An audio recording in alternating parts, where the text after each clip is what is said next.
We're going to have fun tonight. How many of y'all are excited for Love is Red?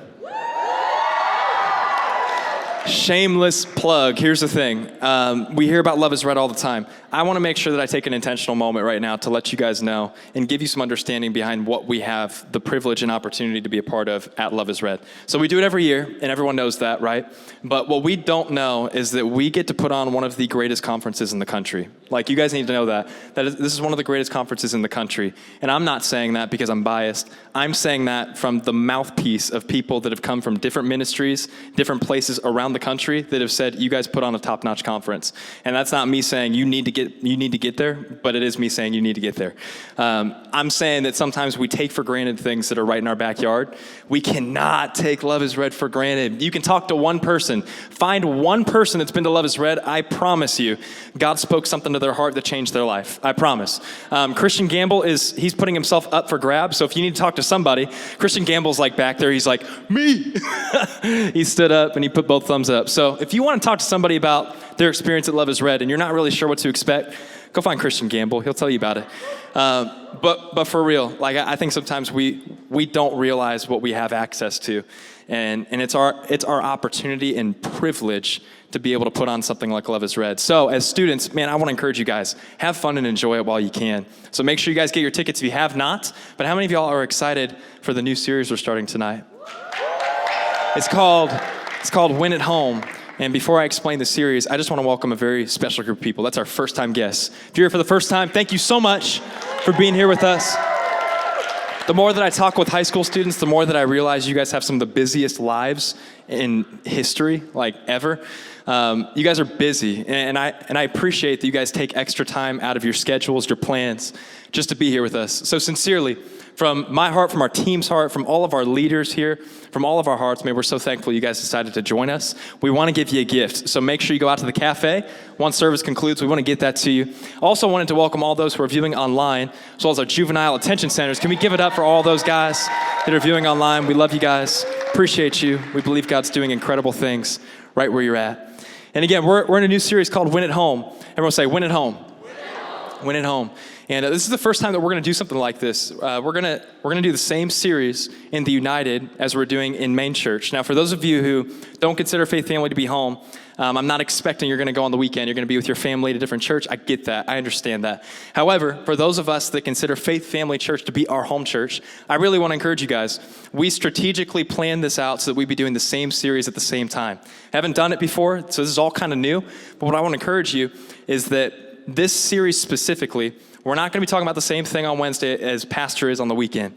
You're going to get different stuff from this message that you are on the weekend. And it's going to be great because you're going to get infiltrated with a bunch of stuff about relationships. That's what our series is about. It's about relationships. So you're going to get like an influx and overload on relationships, and it's going to be the best choice you could ever make. So be sure that you're not just coming on Wednesdays, but that you are coming on the weekends. Saturday at 6, Sunday at 10.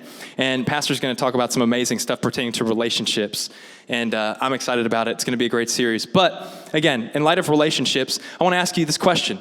How many of y'all have, at one point in your life, heard this statement from your mom or your dad? 2 wrongs don't make a right. Anybody ever heard that? Yeah? Okay. I was always told that because me and my sister would get into arguments all the time.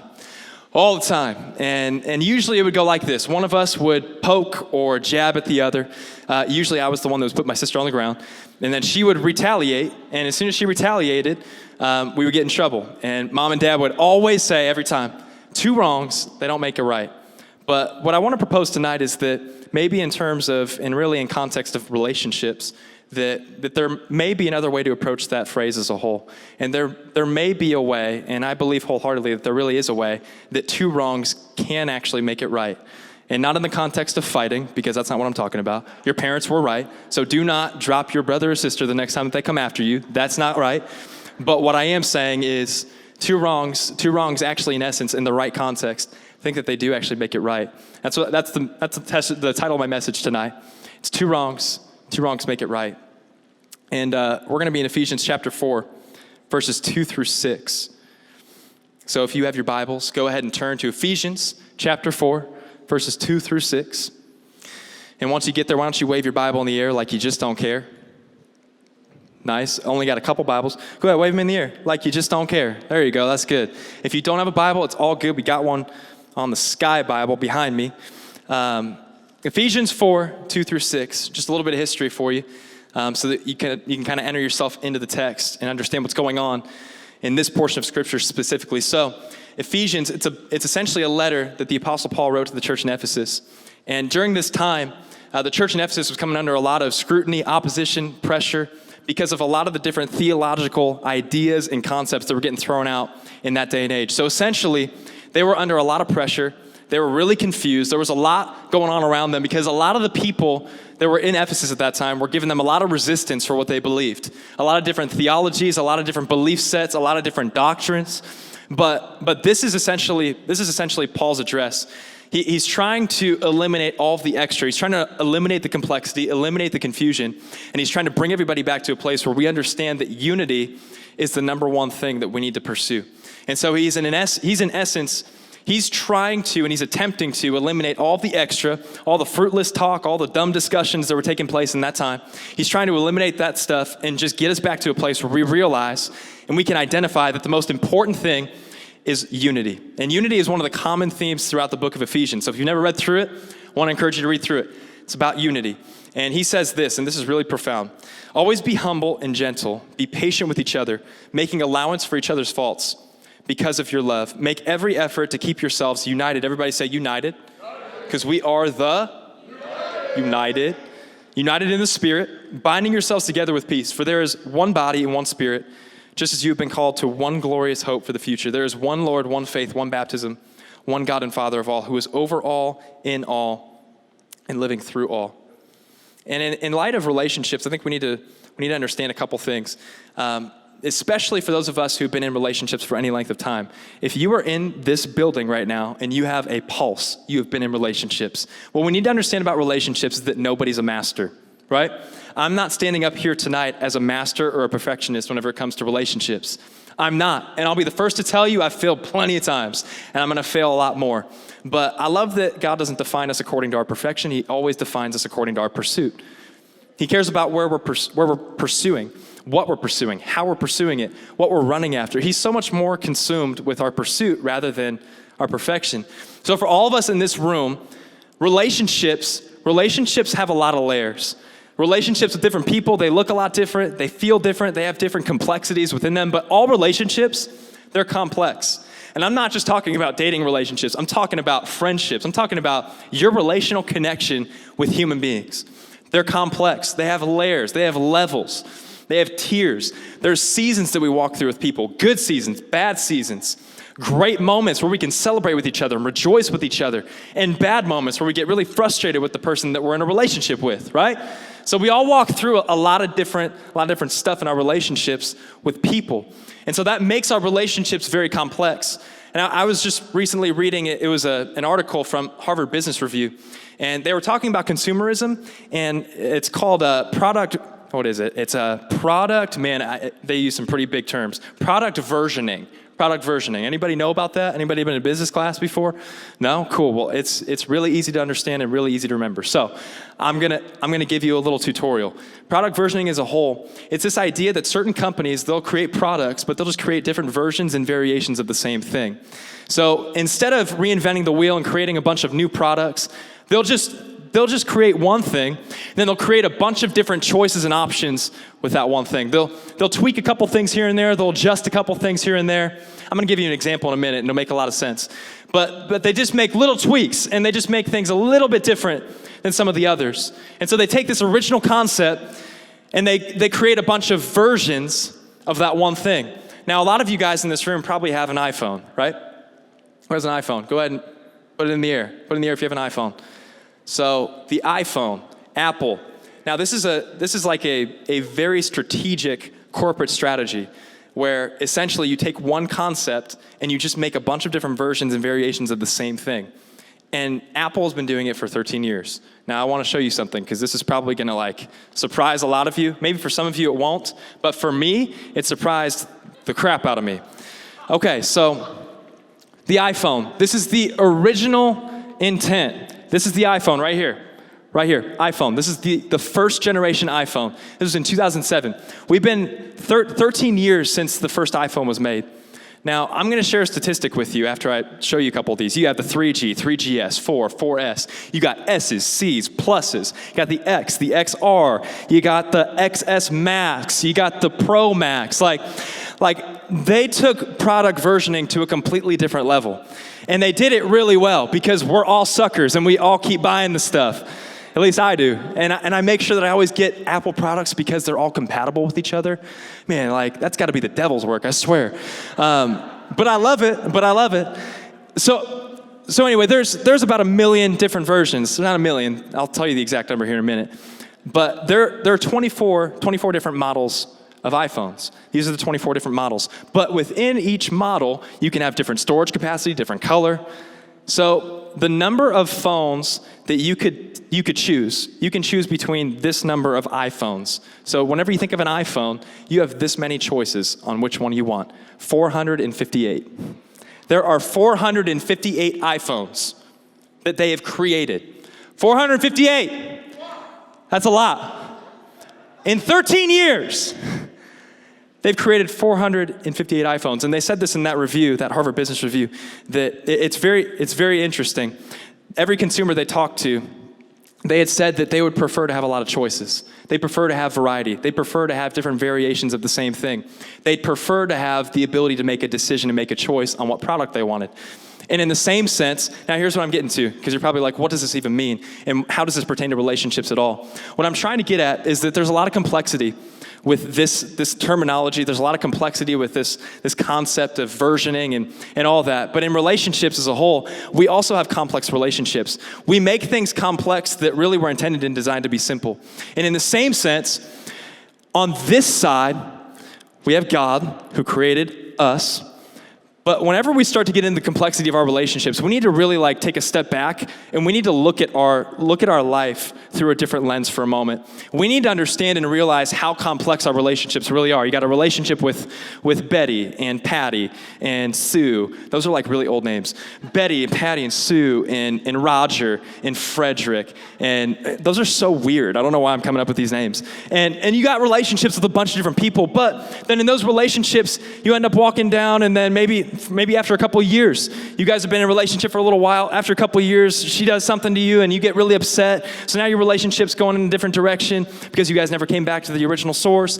And I'm gonna wrap it all together here in a minute. But you got relationships with a bunch of different people, and then eventually you along the road, you meet some new people through that one person that you met. You got a bunch of different relationships, a lot of different levels, a lot of different layers, and it's really complex. And if we're not careful, we'll get caught up in all the complexity, and we'll forget that this was really meant to be simple. And we get caught up in all the complexities because relationships are complex. And we walk through different seasons, and we have high moments and low moments, and we have good moments and bad moments. And we have moments that we get frustrated with people. And we have moments where we want to walk away.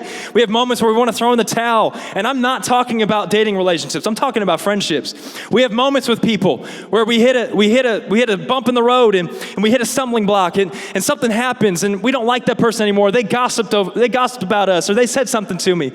And we have moments throughout our entire life where it adds levels and layers to our relationships.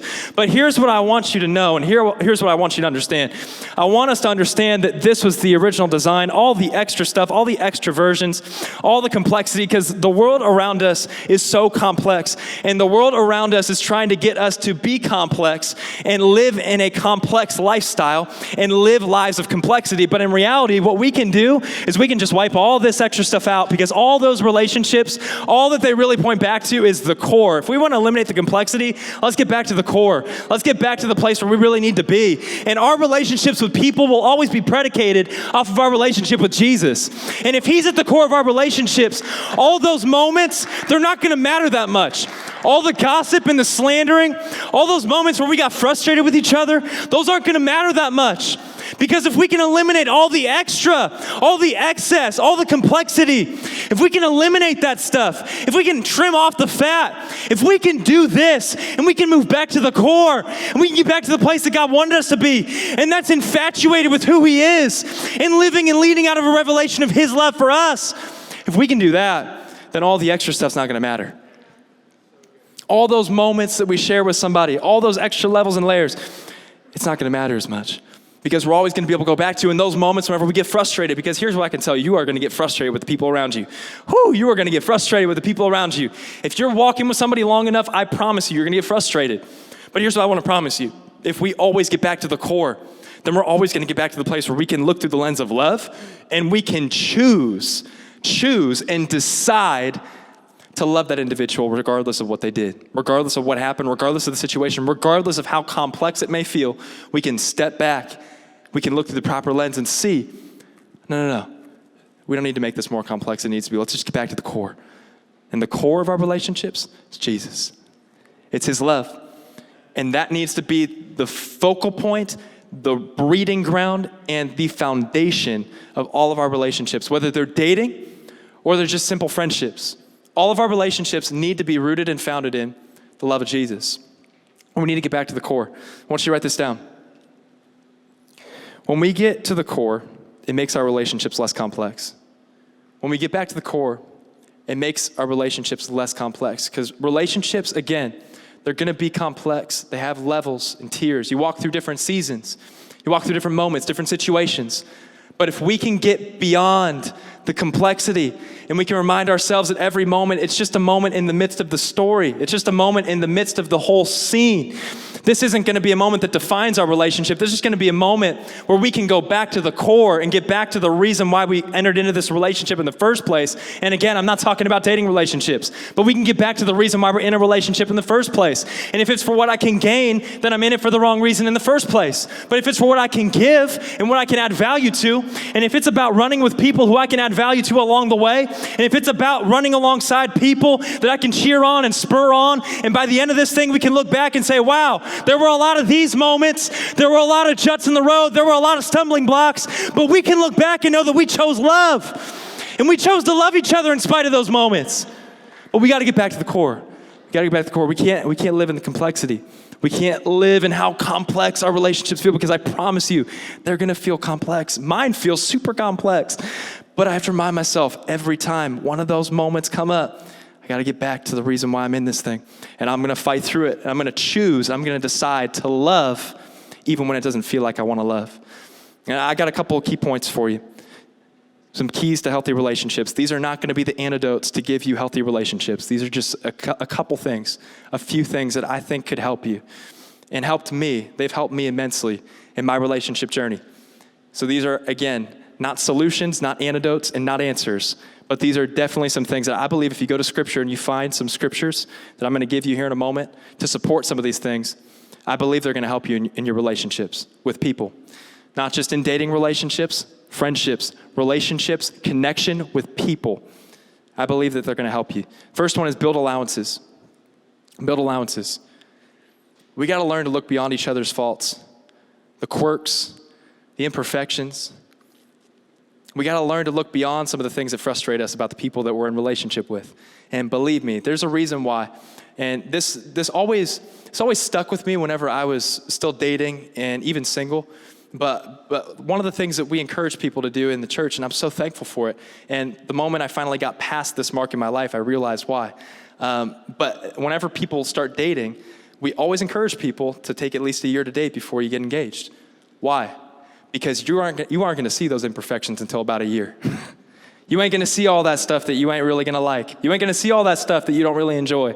And vice versa, they ain't going to see all the imperfections about you until at least about a year. Now, that could happen before, that could happen later.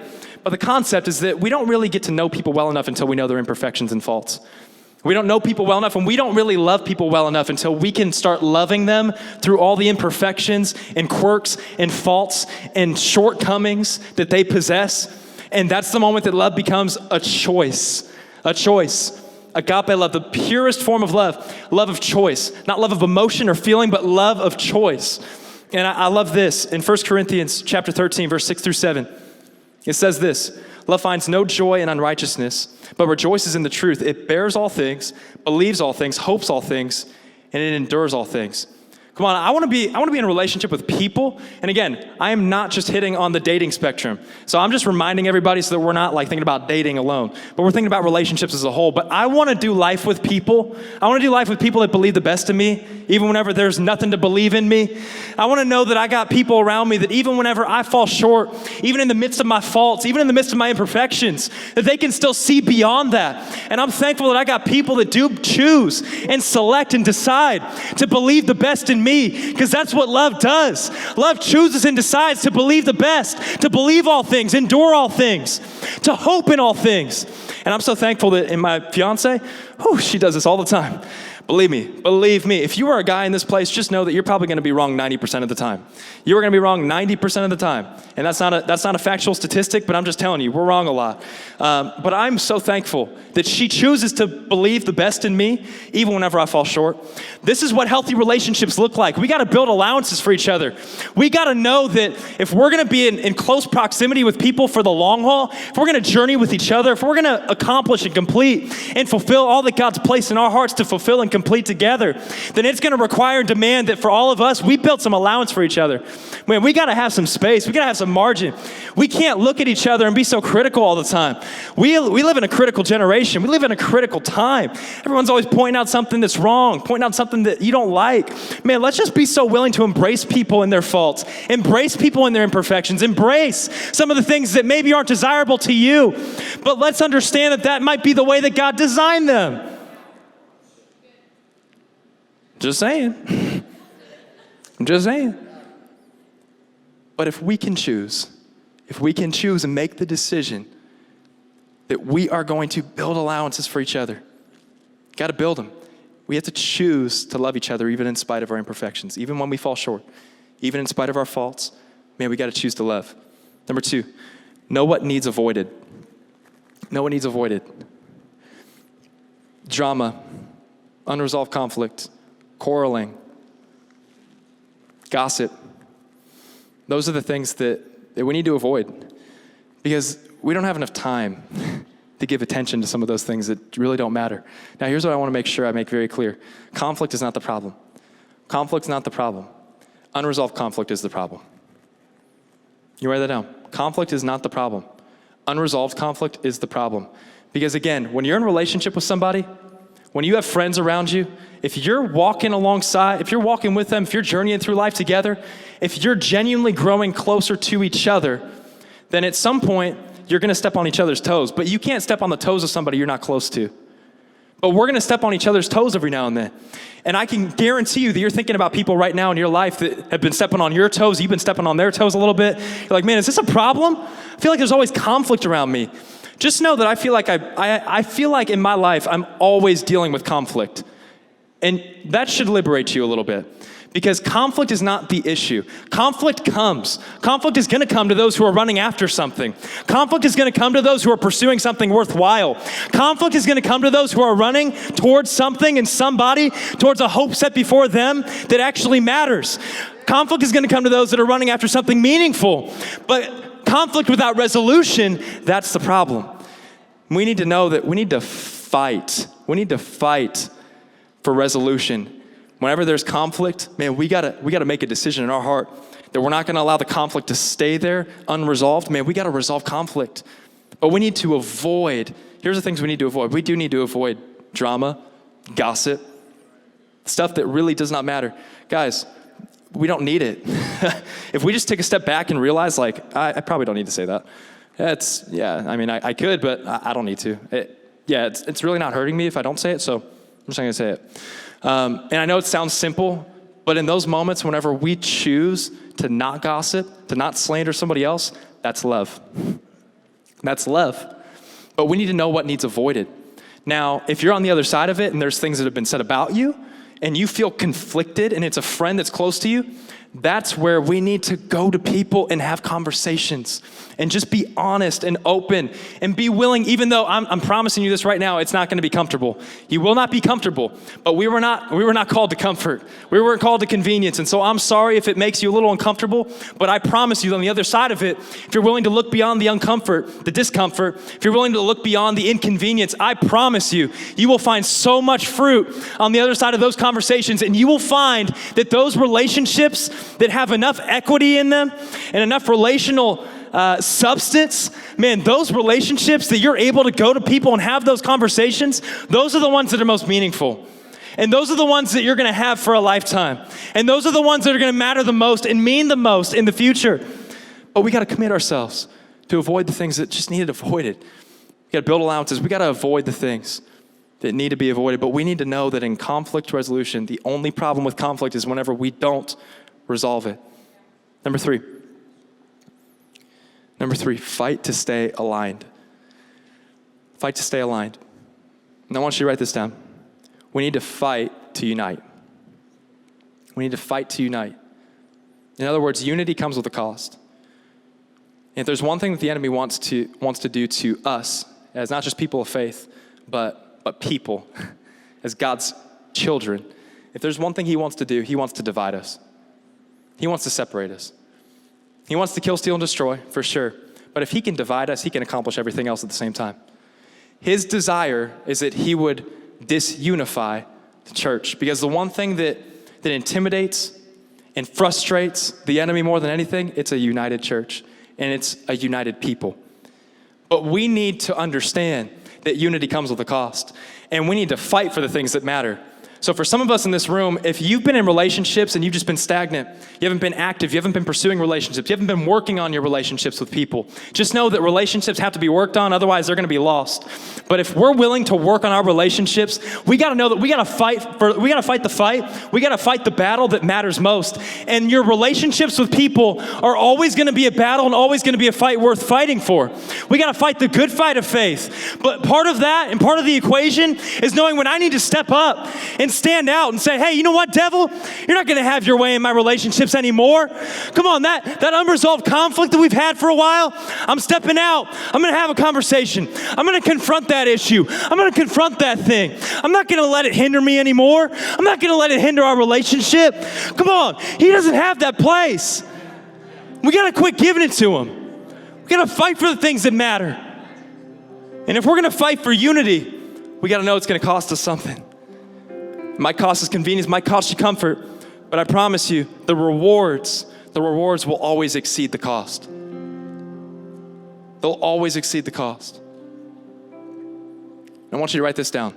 It's just a two-word phrase. This two-word phrase will be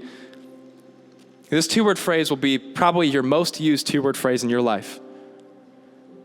And it'll also be probably the quickest key to restoration in some of your relationships. I'm sorry. I'm sorry. Here's why I believe that those two words hold the capacity to help you in your relationships more than anything else, because they stem from a place of humility. Humility. God gives grace to the humble. He resists the proud. His desire is that we would experience unified relationships. Here's what I've noticed. The most spiritual people that I know are the ones that are able to say, I'm sorry, even when they were the one in the right. Even when they were the one in the right, they were the one that was able to say, I'm sorry. Because you know what that does? That admits responsibility. That accepts responsibility for something that maybe you didn't even do. But you know what it's saying? It's saying, hey, you know what? I'm not looking at the situation. I don't care about the situation. I care about coming together and standing united. And I care about coming closer to each other, because what we're called to is too important. So I'm not going to sacrifice my emotions. I am sacrificing them. I'm going to lay those things down because this matters too much. And I'm sorry. I'm sorry. You don't even have anything to be sorry for. Yeah, I know, but I'm sorry. I could have done this differently. I could have done this thing in a different way. I'm sorry. I'm sorry. That expression, get used to it. Get used to it. But I promise you, that is the one expression that will help you come into alignment quicker than anything else. Because even whenever you are clearly in the right, and you know in your heart that you're right, and I'm right, well, she's just wrong. Man, I can't believe her. Are you kidding me, man? Dude, did you hear what she said to me? Bro, are you serious? I'm not saying I'm sorry. Did you hear? You weren't there, bro. No, man, you weren't there. I don't need to be there. I don't need to be there. Because clearly, if that's your posture, I'm just going to let you know right now, you're not seeing through the lens of unity. You're not trying to stay aligned. But if we can fight for unity, and we can fight to unite with the people around us, and we know that staying aligned with the relationships that are important, if we can know that, and we can live out of that place, and we can fight for the things that matter, then that's the moment we're going to experience the depth of the relationships that God intended and designed for us to experience in the very beginning. Very beginning. His hope for us, everyone in this place, is that we would have healthy relationships. Everyone. He wants me to have them. He wants you to have them. It's our choice, though. This is where we play a part. God's part was huge. He did it. Our part, man, this is what it looks like. And we got to build allowances. Got to know what needs avoided. And we really need to fight. We got to fight for unity. We got to fight to stay aligned. But if we do those things, I guarantee you'll look back. You'll notice and identify certain moments through your life, certain relationships, where the complexity didn't matter as much. It didn't really matter. All that stuff will get wiped away. This is all that really matters. So we can get back to the core. It doesn't need to be too complex. We don't need to make it more complex than it needs to be. Let's just get back to the core of all of our relationships. And the only place we're going to have healthy relationships from is a place of true dependency on Jesus. Let's all bow our heads.